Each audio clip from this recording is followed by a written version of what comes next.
Guys, what's going on? Zach here from undergroundstrength.tv, and I want to talk about program design, and I want to give you a introductory breakdown of how I look at designing workouts for our competitive athletes and for adults. So adults, what I mean by that are the people or former athletes. They're out of college or they're maybe midway through college. They have left their competitive sport training behind, and now I tweak their training. And I know that when you might judge or view the training that I do, you might be looking at the Instagram videos or the YouTube videos, and you're catching a glimpse, right? You're seeing the surface of what I do, but you're not really getting a thorough understanding. And I've been getting a lot of questions of, hey, do you always do this? When do you do that? So on a week, I want to break down some of the things, and you will get an idea that they are scientific and that they are practical. So I like to blend the science with the practicality. You may have heard me say blending science with hell. I'm going to get a little bit into that as well. So number one thing that I always focus on is the basics. Every new athlete that I work with is going to go through an assessment, a movement assessment and a training assessment. So I get to see how they do movement, I get to see their coordination, I can see their aerobic capacity, I can see mobility and flexibility issues. They're doing exercises like squats, lunges. We could see what is weak through the exercises like squats, lunges, push-ups, band pull-aparts, doing a plank. All of these exercises give me a great idea of where they're at. Even before I do the assessment of movement, I'm assessing them from when they walk through the gym doors by their posture. And I'm not assessing them just physically, but I'm also assessing them mindset-wise, psychologically, emotionally, because that is one of the biggest factors that determines how I'm going to train this athlete. So yes, I incorporate postseason, the deep off season, preseason, in season, from the beginning of the season to late in season. I'm incorporating all these things. The gist of my program is going to revolve around the basics. The basics have always worked. Squat variations, deadlift variations, carrying, farmer walk carry variations, body weight exercises, body weight pulling, body weight pushing, jumping for lower body and jumping for upper body plyometrics. I use varieties and variations of those basics. Then I look at volume. What does that mean by volume? Meaning, how frequently should somebody train? And I also look at intensity. Volume is kind of like a blanket of their overall workload. So when I look at workload, I'm not just looking at frequency of training, I'm looking at the intensity of training. Some of our athletes respond great to a high volume of training. The reason being is physically, genetically, they can handle it. That's one aspect. Another aspect is their lifestyle. They follow through on the proper lifestyle habits outside of the gym. They sleep 8, 9, 10 hours a night. Perhaps they're getting in some naps. They do all the recovery work, the foam rolling, the mobility, and the stretching, both in and out of the gym. They're eating quality, quality dense foods, and enough of them. So if somebody's not eating properly or eating enough, sleeping properly, sleeping enough, or they hang out with the wrong people that influence them negatively, they will not be able to handle the volume of somebody who's more self-motivated and has a better overall lifestyle and better living environment with the people they hang out with, the books they read, the movies they watch. These little factors play huge roles into the success or the lack of success of our athletes. And I see it all the time where two athletes will literally do pretty much the same stuff in the gym. They'll train together for 2 to 3 years with us. They'll go to the same wrestling club, the same baseball club. They're getting all the same coaching. But when they leave the gym, when they leave the wrestling or the baseball or whatever it is that they're training, that's where things change. The one athlete may have this mindset, super confident, reading awe-inspiring books, autobiographies, watching great movies. His friends are also highly motivated athletes. They're competitors. His parents are setting a great example of living a strong lifestyle, that kid will thrive and achieve greater goals. Whereas the other kid is hanging out with friends that might be more into the partying lifestyle. He doesn't really train his mind outside of the gym. He never watches inspiring movies. He doesn't watch movies like Lone Survivor, Rocky, McFarland, things like that. So he's not training his mind at all times. He's not influencing himself. And the old saying of, you are the average of the 5 friends or the 5 closest people you hang out with. One kid's hanging out with a bunch of partiers who party on the weekends, don't sleep a lot, drink, smoke pot. The other one lives the fucking championship lifestyle. He can handle the volume. The other thing I look at is the variety of training. When athletes come in, we have a program on the board or on the TV monitor that they're going to follow. But what I always emphasize to other coaches, and I'm emphasizing this to you as a lifter, because you are the coach of your own body, is that be willing to stray from what's on the whiteboard or what you have on paper or wherever your program is written out for you. So if I see an athlete goes in that day and maybe I thought they should be deloading, but he or she shows up with fire in their eyes and they communicate to me verbally and non-verbally that they want to break records, then we move in that direction. If I see verbally and or non-verbally that they're run down, perhaps from any of the stress from school, from life, from attending an intensive summer training camp, any of these things, I take them into account and I auto-regulate the training on the spot. I change it on the spot without being locked in on what I thought should happen versus what needs to happen at that moment. Some athletes, they're eccentric and they love the variety of training. So if they're going to do the back squat 2 weeks in a row, the third week they're bored. So I need to give them more variety. I will back squat for 2 weeks, front squat for 2 weeks, Zercher squat for 2 weeks, box squat for 2 weeks. It's very much that conjugate type method where Louis talks about changing the stimulus, changing the effect so the body doesn't get used to it.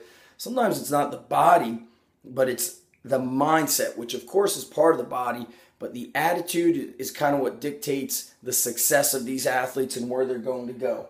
Some of my athletes I might have on the board, for example, one day it said something like power cleans and box squats, and then there's some supplemental work after that. Well, I had 2 newer kids. They were not newer, more intermediate. They've been with me for about 6 months.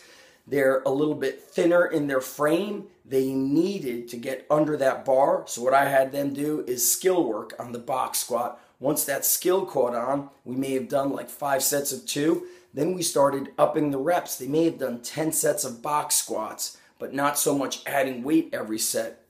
Then when they got done with the box squats, I removed the box, went back to the warm-up weight, and now we went into regular squats, getting a little bit lower, changing the stance a little bit. All in all, I had the guys do 18, 20 sets of squats. Why?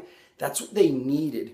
They would not have benefited from squatting and then they weren't ready to power clean. Then I had them doing lunges. They had to get under that fucking bar. And that goes to the next part here, mental toughness. Sometimes an athlete, they might be very gifted athletically. They may have the skills, but they don't have the durability. They tend to cave in when the pressure is high, or if it's a wrestler, they're regularly losing the matches that are always a 1-point swing, which could go either way. Or if it's a baseball player, he tends to lose his confidence or he caves under the pressure when he's got to hit hard during the last inning, or a football player who gasses out during the last quarter. These are the things that I look at. I look at their performance and I look at what they need to succeed to the next level, and I incorporate that. Some guys are very strong and they need to get more speed. Some guys are weak and slow and weak mentally, not just weak physically. They need to get stronger. I need to build coordination, athleticism, and power during the warm-up. And they need mental toughness, so I need to put them through a grinder or a finisher at the end.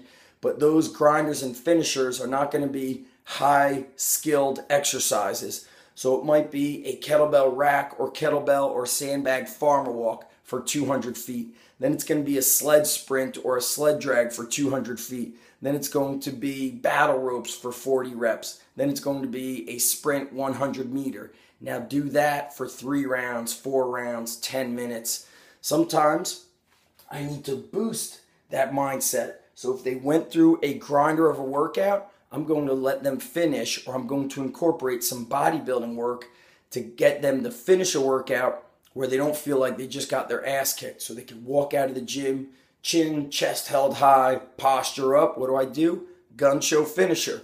3 to 4 sets of high rep band tricep exercises, or maybe kettlebell triceps. Then they'll go and do high rep dumbbell, barbell curl, or a rope slung through a kettlebell handle to do high rep curls, finish with a pump. So there's a lot of moving parts when I look at program design, but the first step is the assessment and the commitment to the basics. Nobody's going to be an ass kicker doing crazy, stupid stuff. The things that I kind of look at are what have been the foundational elements or the foundational training structure of some of the best Olympians, regardless of the sport. So you look at them, they were good at squatting, power cleaning, deadlifting, jumping, throwing, all of these basics. So what I do is I incorporate our athleticism work into our warm-up. Lots of jumping. So you'll notice we do movement prep. It progresses to bodyweight calisthenics, stability exercises for the trunk, band pull-aparts, getting the shoulders ready. Then we start moving into throwing of objects, throwing medicine balls from different angles, jumping over hurdles, jumping over benches, forwards, laterally, diagonal jumping. We do upper body jumping with plyometric type push-ups. So we incorporate all the speed, agility, and power work into that warm-up. Not only am I hyping up the nervous system from a physical standpoint, I'm hyping up the mindset, whereas they may have been a little groggy coming into it.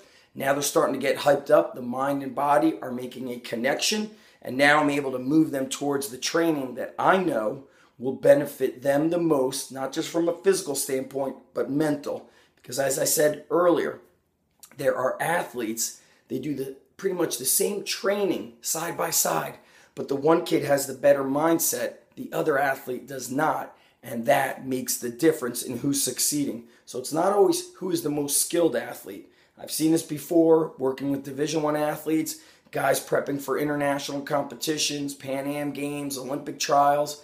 The guys that are succeeding the most have the most confidence, and that will overall come from when I dial in the training, matching what they want physically or what they need physically, what they need mentally, and kind of what they want. And there's many athletes out there, they have what you would see as or view as a very flawed training program, but it matches their mindset and it gives them greater confidence. And then they have such a high skill in their sport that almost a lot of this stuff is negligible. So whether a guy is box squatting or free squatting is not the difference maker of him winning a state title, being an All-American or a national champ or an Olympian.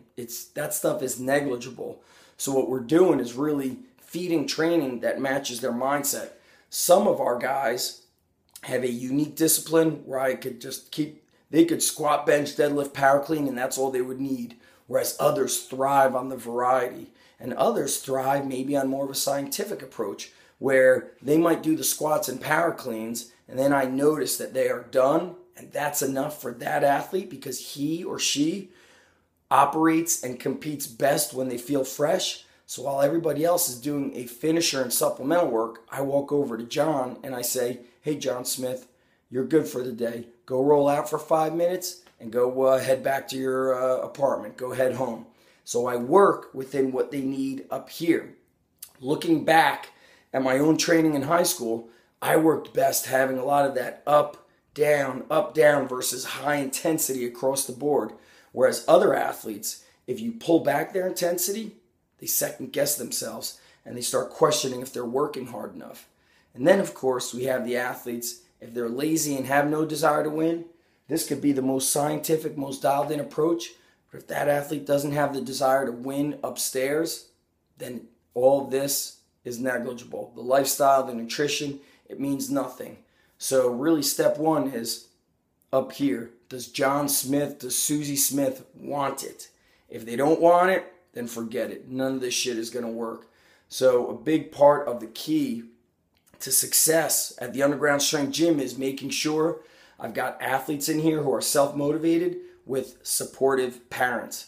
Because if those parents are kind of a little bit weak-minded, oh, Johnny's too busy, it's the in-season, he's got a lot of homework, stop everything, then that athlete will not succeed. He will always go through the yo-yo effect. Get strong, tough, fast, stop training, get slower, weaker, less confident, which is a mistake.